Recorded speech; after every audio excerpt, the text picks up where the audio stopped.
समझेंगे आप लोगों को क्लास 12th का मैथमेटिक्स का प्रश्नावली 5.7 का क्वेश्चन नंबर 14। इस क्वेश्चन में हमको दिया गया है एक फलन है y बराबर a e की power mx plus b e की पावर nx।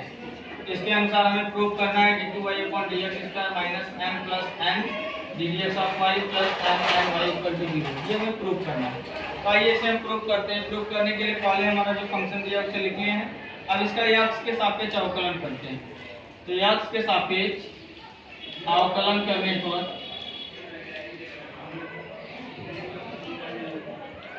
जब इसका x के सापेक्ष हम अवकलन करेंगे तो y का हो जाएगा dy अपॉन dx और इसे यहाँ हम समीकरण 1 मानते हैं।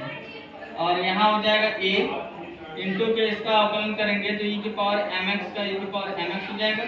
mx को m मानकर लगाएं, x मानकर लगाएंगे तो इसका अलग से अवकलन m आएगा प्लस b कांस्टेंट बाहर हो जाएगा। e की पावर nx का अवकलन लगाएंगे तो यहाँ पर nx को x मानकर लगाएंगे तो e की पावर x का e की पावर nx हो जाएगा और nx का अलग से अवकलन होगा तो n आएगा। यानी ओवरऑल इसे हम लिख सकते हैं क्या, dy बटे dx equal to m a e के पावर mx लिख सकते हैं प्लस इसे लिख सकते हैं n b e के पावर nx लिख सकते हैं। ये इक्वेशन नंबर इसे सेकंड नंबर।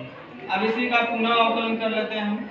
अब पुनः x के सापेक्ष अवकलन करने पर इसका पुनः x के सापेक्ष जब हम अवकलन करेंगे, x के सापेक्ष अवकलन करने पर x के सापेक्ष पुनः अवकलन करेंगे तो अब यहाँ हो जाएगा ये d2y upon dx square plus फिर यहाँ से हो जाएगा क्या, यहाँ हो जाएगा हमारा d2y अपॉन dx स्क्वायर और ये m a कांस्टेंट बाहर रहेंगे। e की पावर mx का अवकलन करेंगे तो e की पावर mx अलग से इसका अवकलन आ जाएगा m प्लस के इसी प्रकार यहाँ से आ जाएगा हमारा n b कांस्टेंट बाहर तो यहाँ से e की पावर nx का अवकलन करेंगे e की पावर nx और nx का अलग से अवकलन होगा n हमारा।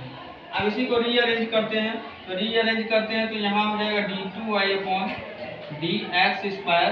हमें इसी पूरे पोर्शन को रीअरेंज करना है कुछ इस टाइप में। तो इस टाइप में रीअरेंज करने के लिए हम कर लेते हैं क्या, इस m a e के पावर x को चेंज करते हैं। जैसे कि इस समीकरण से हम लिख सकते हैं क्या, इस समीकरण से m a e के पावर mx को इधर पक्षांतर करके ये वैल्यू लिख सकते हैं।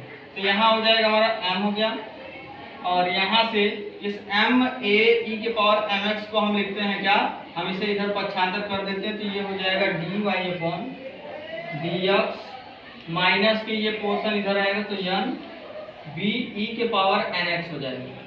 इसी प्रकार हम इसमें क्या करते हैं, प्लस इस n को पहले लिख लेते हैं और यहाँ पर n b e के पावर nx को चेंज कर देते हैं, इसे इधर पक्षांतर करते हैं। तो इसके स्थान पर इसको इधर भेजेंगे तो ये हो जाएगा dy अपॉन dx माइनस के, अब यहाँ से होगा m a e के पावर mx। ये लिखा जा सकता है पूरा। अब इसे लिखने के बाद इसका अंदर मल्टीप्लाई कर देते हैं। अब इसका हम इसमें अंदर मल्टीप्लाई करते हैं।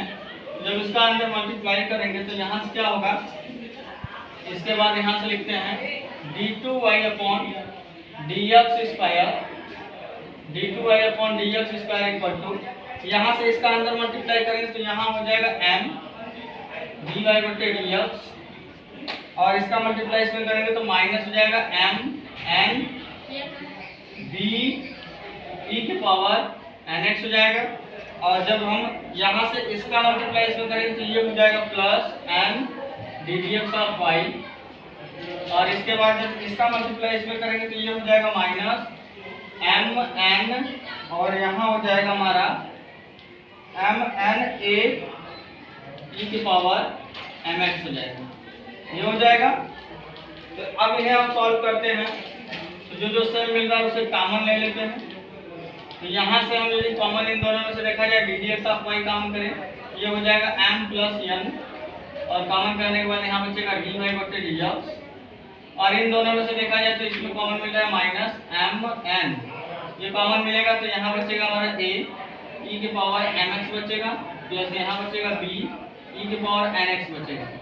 तो यहाँ से हमारा क्या हो गया d2y अपॉन dx स्क्वायर, इसको इधर पे भेजेंगे तो ये हो जाएगा minus m plus n ddx of y और यहाँ से ये माइनस इधर आएगा तो प्लस हो जाएगा एम एन, और ये वैल्यू देखा जाए तो ये हमारी वैल्यू किसकी है, ये वैल्यू है y की, तो इसके स्थान पर हम यहाँ y लिख सकते हैं और बराबर में इधर बचेगा 0। तो यही हमें प्रूव करना था क्वेश्चन के अनुसार। देखिए हमें यही प्रूव करना था, तो इस तरीके से हम इसको प्रूव करेंगे। यहाँ से इस तरीके से सॉल्व करने पर ये हमारा आंसर आया है। रीअरेंज किया गया बीच में थोड़ा, बिना रीअरेंज किए भी हम लगा सकते हैं। जैसे d2y अपॉन dx² का मान निकाल ले, dx ऑफ y का मान निकाल ले, और y हमें दिया है, ये सारे मान इसमें लेफ्ट हैंड साइड में रख देंगे, देखेंगे तो सब कट जाएंगे और लास्ट में हमारा 0 आ जाएगा। तो हम वो न करके हम डायरेक्ट यहाँ पर रीअरेंज करके लगा दिए हैं। तो इस तरीके से भी क्वेश्चन आप लोगों को समझ में आएगा, और अपने तरीके से हम अपना प्रयास किए हैं कि बेहतर तरीके से आपको समझा सकें। यदि क्वेश्चन में कोई भी कंफ्यूजन है तो कमेंट में लिखिए, और नेक्स्ट क्वेश्चन के साथ हम अगले वीडियो में जुड़ेंगे आप लोगों के साथ। धन्यवाद।